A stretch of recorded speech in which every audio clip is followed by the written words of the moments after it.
क्या आप जानते हैं कि जब यीशु मसीह ने क्रूस के ऊपर मरने से पहले ये कहा कि सब पूरा हुआ, तो उसके पीछे क्या बड़ा भेद था। गुड फ्राइडे को गुड क्यों कहते हैं? जिस दिन यीशु मसीह को क्रूस पर चढ़ा दिया गया, भला उस दिन को गुड क्यों बोला जाता है? सिर्फ 33 साल की उम्र में ही यीशु मसीह को क्रूस पर चढ़ा दिया गया था। आज अगर किसी के घर एक जवान बेटे की मृत्यु हो जाए तो लोग उसकी बरसी को धूमधाम से सेलिब्रेट नहीं करते। आज कुछ अज्ञानी लोग यीशु मसीह की क्रूस का मजाक उड़ाते हैं और बोलते हैं कि यीशु मसीह अपने आप को क्रूस पर बचा नहीं पाया तो हमें क्या बचाएगा। और फिर भी यीशु मसीह की क्रूस का इतना मजाक और नीचा दिखाया जाने के बावजूद भी ये क्रिश्चियन लोग यीशु मसीह की क्रूस को इतनी शान और शौकत से अपने चर्चिज में, अपने घरों में क्यों लगाते हैं, अपने गलों में पहनकर क्यों घूमते हैं? जिस क्रूस के खिलाफ लोग ये बोलते हैं कि यीशु मसीह अपने आप को नहीं बचा पाया, वो तुम्हें क्या बचाएगा, तो उसी क्रूस की कहानी को क्रिश्चियन लोग छुपाते क्यों नहीं? क्रिश्चियंस खुद लोगों को ये क्यों बताते हैं कि यीशु मसीह सारी दुनिया के लिए क्रूस पर कुर्बान हुआ। यीशु मसीह मरने के बाद तीसरे दिन जी उठे थे और फिर 40 दिन इस धरती पर रहने के बाद वे जिंदा स्वर्ग चले गए और वो स्वर्ग में सिंहासन पर विराजमान हैं। पर फिर भी ये क्रिश्चियन लोग परमेश्वर के सिंहासन को दिखाने की बजाय, परमेश्वर को जी उठा दिखाने की बजाय उस क्रूस के पीछे ही क्यों पड़े हुए हैं? उसी क्रूस से ही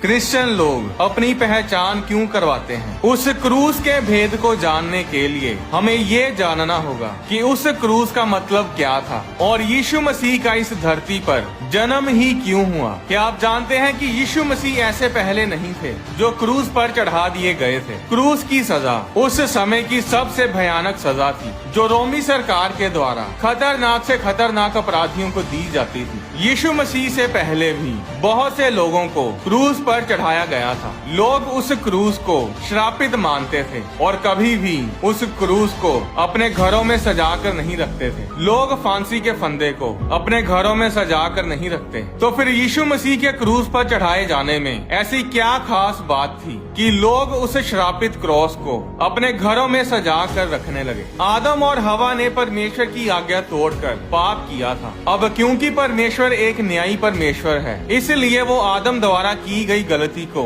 नजरअंदाज नहीं कर सकता था। जो गलती आदम ने की थी उसकी सजा उसे मिलनी ही थी और वो सजा थी मौत। बाइबल में बहुत जगहों पर मौत को शारीरिक मौत नहीं कहा गया। मौत का मतलब है परमेश्वर से दूरी, परमेश्वर से जुदाई। हर इंसान जो पैदा होता है उसने एक न एक दिन मरना ही मरना है, पर फर्क बस इतना है कि कोई परमेश्वर से दूर नर्क